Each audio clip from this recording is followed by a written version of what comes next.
Hello guys, welcome to Cam Boost again.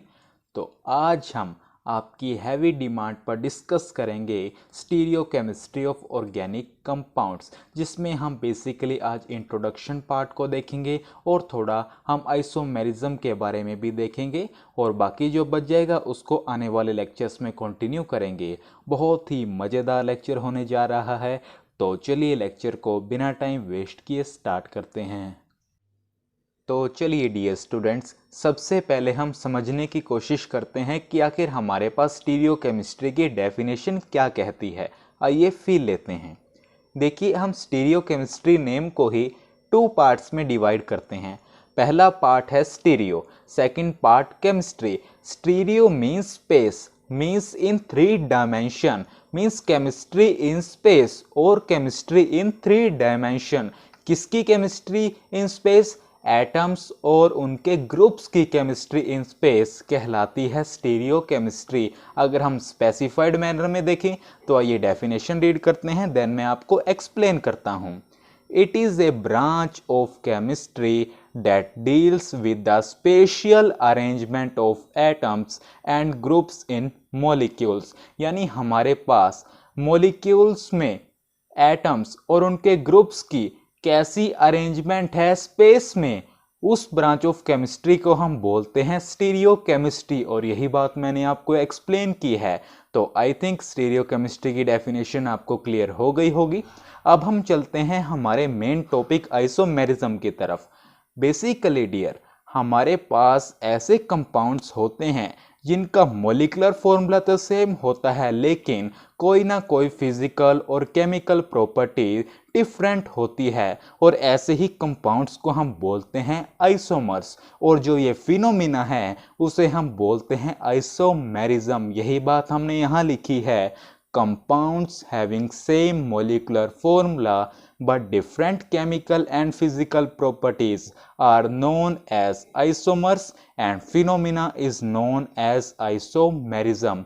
Example देखते हैं, बिल्कुल पिक्चर क्लियर हो जाने वाली है। आपके सामने मैंने लिखा है एन ब्यूटेन एंड आइसोब्यूटेन। अब कार्बन एटम काउंट कीजिए, इसमें कितने हैं? 1 2 3 4। C4 hydrogen atom 3 to 5 and 5 10 H10। इसी तरीके से आइसोब्यूटेन में जब हम कार्बन और हाइड्रोजन एटम्स को काउंट करते हैं तो वो होते हैं C4H10। अब आप देखिए, यहाँ पर दोनों का मॉलिक्यूलर फॉर्मूला क्या है? सेम है। लेकिन अगर हम एन ब्यूटेन के बॉइलिंग पॉइंट की बात करें तो वो होता है -1 डिग्री सेल्सियस, और आइसोब्यूटेन की बात करें तो वो होता है -11.7 डिग्री सेल्सियस। आगे पीछे हो सकता है थोड़ा, मैंने भी इंटरनेट से ही इंफॉर्मेशन उठाई है, तो कॉन्सेप्ट समझिए। अब देखिए, same molecular formula but different chemical and physical properties.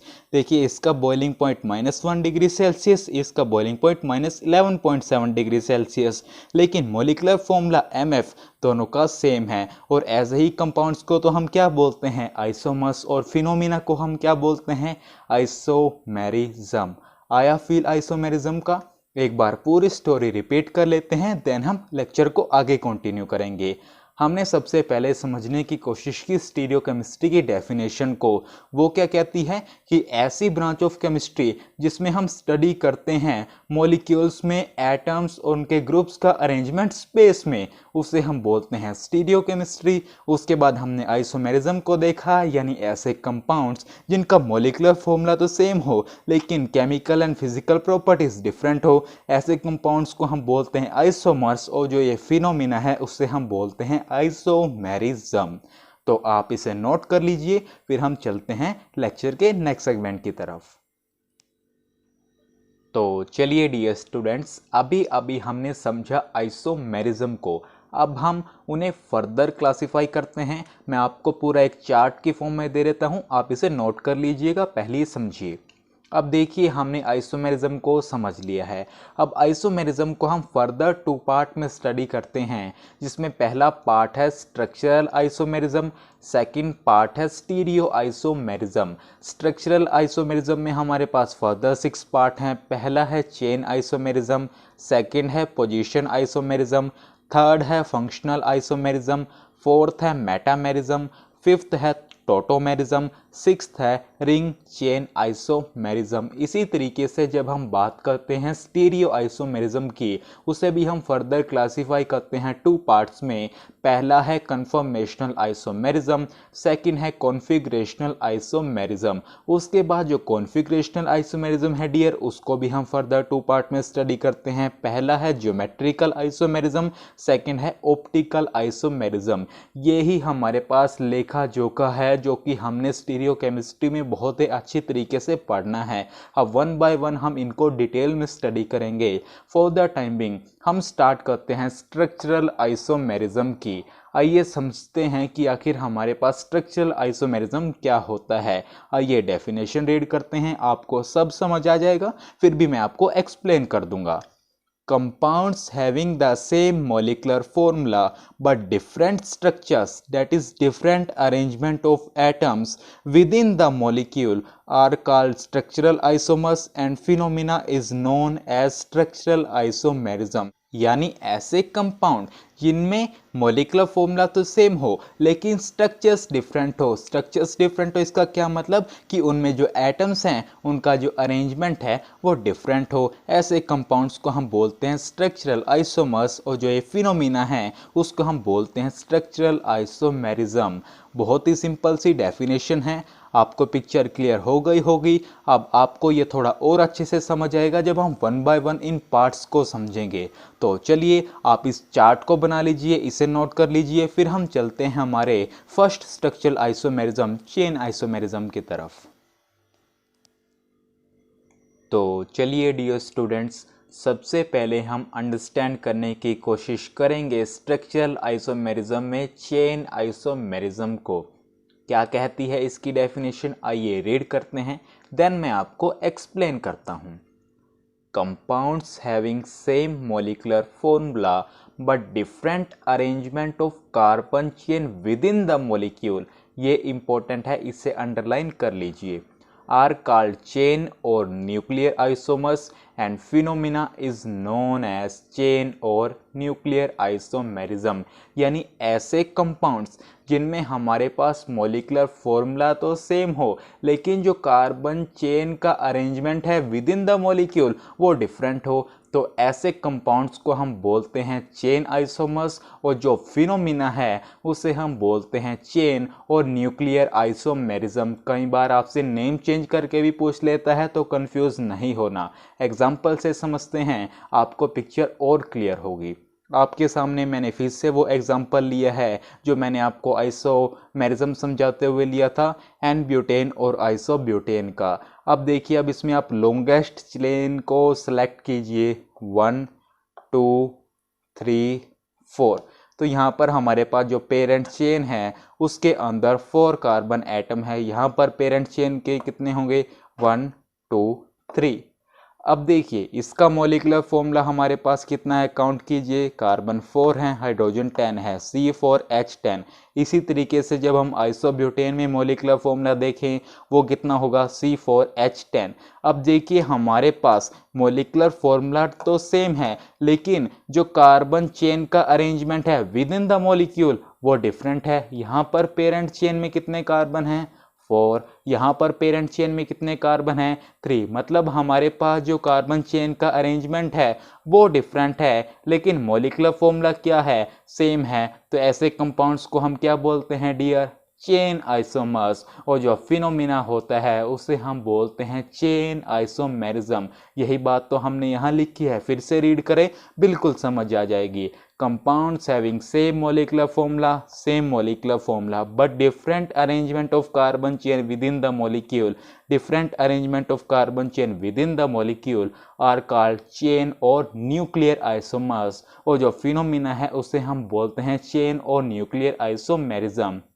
आपसे एग्जाम में कैसे पूछ सकता है क्वेश्चन, बोलेगा चेन आइसोमेरिज्म की डेफिनेशन और एग्जांपल्स बताइए। अगर थोड़ी और नॉलेज चेक करनी होगी तो आपको कोई फॉर्मूला दे देगा और बोलेगा कि इसके चेन आइसोमेरिज्म बताओ, तो C4H10 के होते हैं हमारे पास 2 चेन आइसोमेरिज्म, तो आपको ये सब ड्रॉ करके दिखाने होंगे। आप इसे नोट कर लीजिए, फिर मैं आपको इसके बेस पर एक क्वेश्चन भी करवा देता हूँ।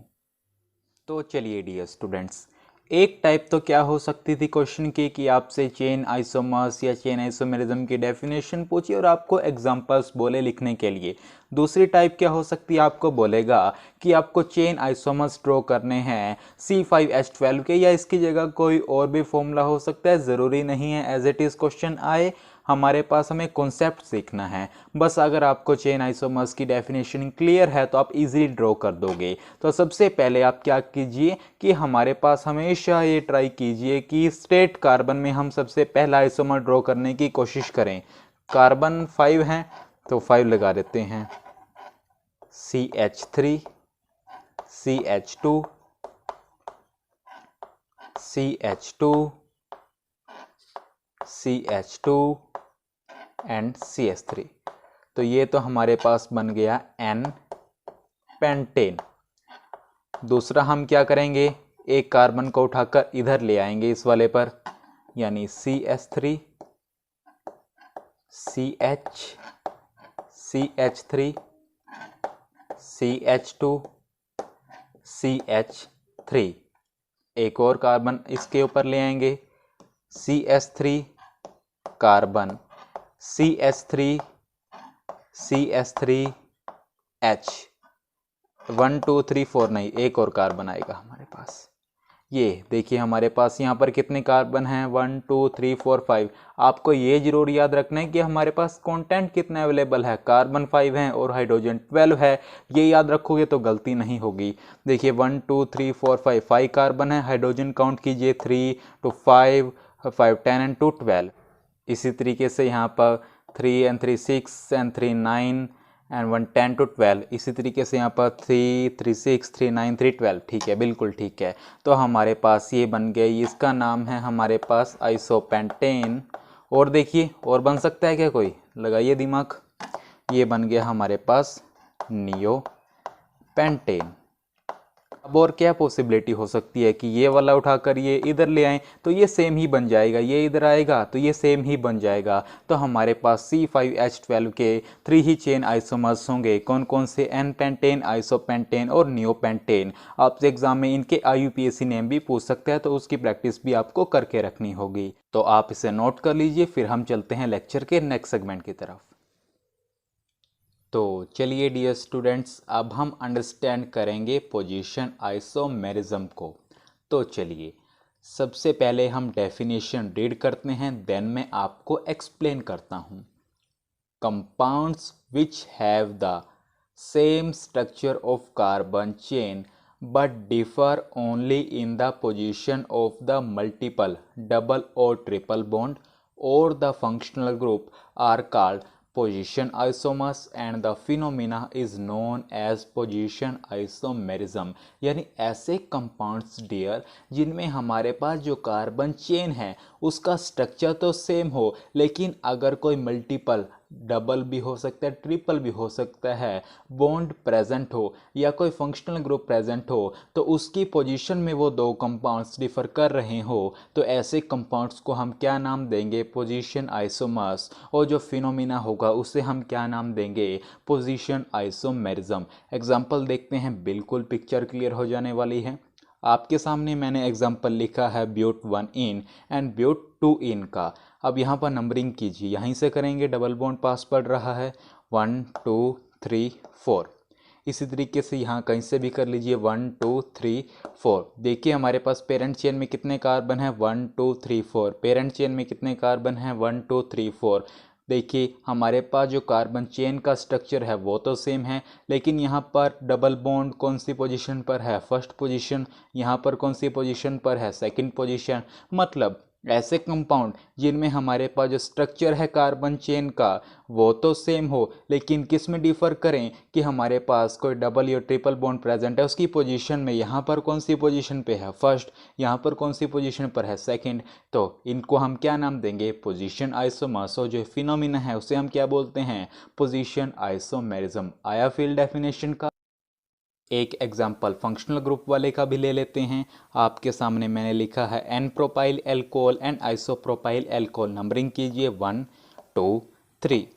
इसी तरीके से यहाँ पर 1 2 3। कितने की है पेरेंट चेन 1 2 3, यहाँ पर भी कितने की है 1 2 3, मतलब जो स्ट्रक्चर है कार्बन चेन का वो तो सेम है, लेकिन यहाँ पर फंक्शनल ग्रुप की पोजीशन क्या है फर्स्ट, यहाँ पर क्या है सेकंड, मतलब कहाँ डिफर कर रहे हैं पोजीशन ऑफ फंक्शनल ग्रुप, लेकिन हमारे पास जो कार्बन चेन का स्ट्रक्चर है वो तो क्या है सेम। तो ऐसे आइसोमर्स को हम क्या बोलते हैं पोजीशन आइसोमर्स। ये याद रखना कि हमारे पास जो कार्बन चेन का स्ट्रक्चर है ये सेम होना चाहिए, तभी हमारे पास वो पोजीशन आइसोमर्स होंगे। काफ़ी इंपॉर्टेंट बात है ये, तो आप इसे नोट कर लीजिए, फिर हम इसके ऊपर एक क्वेश्चन भी ले लेते हैं। तो चलिए डियर स्टूडेंट्स, मैंने आपके सामने क्वेश्चन लिखा है, ये चेन और पोजीशन आइसोमर दोनों को मिला के मैंने क्वेश्चन बनाया है। स्टेटमेंट 1 है कि जो ए और बी है ये दोनों चेन आइसोमर्स हैं, और स्टेटमेंट 2 है कि सी और डी दोनों पोजीशन आइसोमर्स हैं। तो आपको बताना है कि इनमें से कौन सी करेक्ट है, दोनों गलत हैं या दोनों सही है। पॉज बटन की हेल्प लेकर खुद से माइंड लगाएं, अदरवाइज हम डिस्कस करेंगे ही।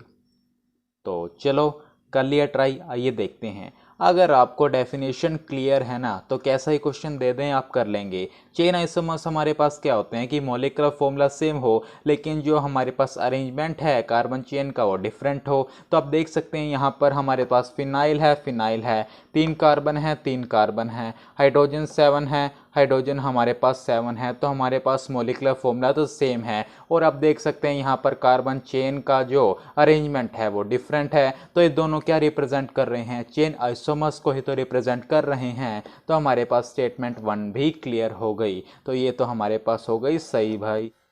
तो चलिए स्टेटमेंट सेकंड, यहाँ पर पोजीशन आइसोमर्स बोल रहा है। Position isomers basically molecular formula same हो, हमारे पास जो कार्बन चेन का स्ट्रक्चर है वो सेम हो, और डिफर कहाँ कर रहे हों पोजीशन और फंक्शनल ग्रुप या कोई मल्टीपल बॉन्ड अगर प्रेजेंट हो। तो देख लेते हैं, ये हम इसको बॉन्ड लाइन स्ट्रक्चर बोलते हैं। अगर इसको हम थोड़ा और सिंप्लीफाई करके लिखें तो ऐसे लिख सकते हैं CH3 CH2 CH2 CH2 OH, यानी कितने कार्बन है 1 2 3 4 4 कार्बन है। यहाँ पर अगर हम इसे थोड़ा और सिंप्लीफाई करके लिखें तो इसे कुछ इस तरीके से लिख सकते हैं CH3 CH OH CH3 and CH3। कितने कार्बन है 1 2 3 4। अब देखिए डियर, इसकी नंबरिंग करें, यहाँ से करेंगे 1 2 3 4, इसी तरीके से यहाँ पे करेंगे 1 2 3। अब देखिए डियर, हमारे पास यहाँ पर जो कार्बन चेन है उसका स्ट्रक्चर सेम नहीं रहा। यहाँ पर कितने कार्बन है 1 2 3 4, और यहाँ पर पेरेंट चेन में कितने कार्बन है 1 2 3 4। और पोजीशन आइसोमर्स की तो क्या कंडीशन है कि हमारे पास जो कार्बन चेन है उसका स्ट्रक्चर सेम होना चाहिए, तो पोजीशन का तो सवाल ही नहीं उठता, यहीं पर कैंसिल हो गया। तो ये स्टेटमेंट हमारे पास रॉन्ग है, ये हमारे पास पोजीशन आइसोमर्स नहीं है। होपफुली आपके ठीक हुए होंगे, नहीं हुए तो कोई बात नहीं, कॉन्सेप्ट को सीख लो। तो चलिए आप इसे नोट करें, फिर हम चलते हैं लेक्चर के नेक्स्ट सेगमेंट की तरफ। तो चलिए डियर स्टूडेंट्स, अब हम अंडरस्टैंड करने की कोशिश करते हैं फंक्शनल आइसोमेरिज्म को। आइए रीड करते हैं, देन मैं आपको एक्सप्लेन करता हूँ। Compounds having the same molecular formula but different functional groups are called functional isomers and the phenomena is known as functional isomerism। यानी ऐसे कंपाउंड्स जिनमें हमारे पास मोलिकुलर फॉर्मूला तो सेम हो लेकिन फंक्शनल ग्रुप्स डिफरेंट हो, तो ऐसे हम कंपाउंड्स को हम बोलते हैं फंक्शनल आइसोमर्स, और जो फिनोमेनन है उससे हम बोलते हैं फंक्शनल आइसोमेरिज्म। एग्जांपल देखते हैं, आपको थोड़ी और पिक्चर क्लियर होगी। देखिए हमारे पास अगर हम बात करें मोलिकुलर फॉर्मूला C2H6O की, तो वो हमारे पास 2 फंक्शनल आइसोमर्स रिप्रेजेंट कर सकता है। पहला है इथेनॉल, सेकंड है मिथोक्सीमीथेन। देखिए एल्कोहल किसके साथ है, ईथर के साथ। देखिए हमारे पास कार्बन कितने हैं 2, कार्बन है 2, H कितने हैं 3 4 5 6 6, ऑक्सीजन 1। इसी तरीके से कार्बन 2 H कितने हैं 6, O कितना है वो। मतलब यहाँ पर हमारे पास मॉलिक्यूलर फॉर्मूला सेम है लेकिन डिफरेंट फंक्शनल ग्रुप है। यहाँ पर कौन सा है अल्कोहल और यहाँ पर कौन सा है ईथर। तो यही बात तो हमने यहाँ लिखी है कि same molecular formula but different functional groups. तो ये हमारे पास उसका एक एग्जाम्पल हो गया। एक और एग्जाम्पल देखें तो वो होगा इथेन नाइट्रिल और मिथाइल आइसोसाइनाइड की। देखिए यहाँ पर हमारे पास नाइट्रिल है और यहाँ पर आइसोसाइनाइड है। मॉलिक्यूलर फॉर्मूला सेम है लेकिन फंक्शनल ग्रुप डिफरेंट है क्योंकि यहाँ पे ये कार्बन की तरफ से अटैच है और यहाँ पर नाइट्रोजन की तरफ से। इसी तरीके से जब आप अपनी बुक में इस टॉपिक को पढ़ेंगे वहाँ पर बहुत ही एग्जाम्पल दे रखे हैं, जैसे कि एल्डिहाइड का कीटोन के साथ हो गया। इसी तरीके से और भी एग्जाम्पल दे रखे हैं। कॉन्सेप्ट आपको मैंने बता दिया है, अब ये आपकी ड्यूटी बनती है कि आप उन एग्जाम्पल्स को समझें और याद करें। तो it is all about today. एक बार पूरी स्टोरी को रिपीट कर लेते हैं। सबसे पहले हमने देखा कि स्टीरियोकेमिस्ट्री क्या होती है। देन हमने एक चार्ट देखा जहां पर हमने आपको पूरा बताया कि हम स्टीरियोकेमिस्ट्री में क्या करेंगे। देन वन बाय वन हमने स्ट्रक्चरल आइसोमर्स के 3 पार्ट को पढ़ा। पहला पढ़ा कौन सा चेन आइसोमर्स जिसे न्यूक्लियर आइसोमर्स भी बोलते हैं। देन पोजीशन आइसोमर्स एंड अब हमने पढ़ा फंक्शनल आइसोमर्स। जो इसके बाकी के जो टाइप बच के हैं उसको हम नेक्स्ट लेक्चर में कंटिन्यू करेंगे। होपफुली लेक्चर्स आपको काफ़ी पसंद आ रहे होंगे। आप अपनी फीडबैक हमें कमेंट सेक्शन में ज़रूर दें। तो चलिए till next video keep learning keep growing.